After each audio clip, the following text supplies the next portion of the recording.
واش تجيب لك بوندا ولا كيما نقولوا 1 باوند في الجزائر. بون لي جامي شاف 1 جنيه استرليني ولا كيما نقولوا 1 باوند، هاي كاش دايره. هذه هي القديمه اللي فيها الملكه، هاي لك بصح مازالها تمشي. هي هاد البوندا بون ما نقدرش نروح للحانوت هنا في الجزائر ونشري بها، لازم نبدلوها.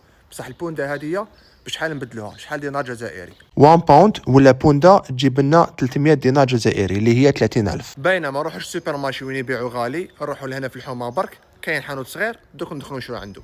هاوليك الحانوت هذا هو. السلام عليكم. نبدا بوحده سيليكتو باينه، حبيت نشوف 30,000 واش نقدر نشري بها. يا وحده بنينه تعجبني بزاف هذه. هاك مول الحانوت حيعاونني. هكذا 20,000. الله يزيد لي الحليب او يعاون فيها مول الحانوت. يا الحوان تاع الزين فيهم شارم سبيسيال اليوم. هكذا 30,000 عارف بالمعونه تاع مول الحانوت. يا بارك الله فيك، يعطيك الصحه. يا هاني جابت لي هاد الساشي كامل.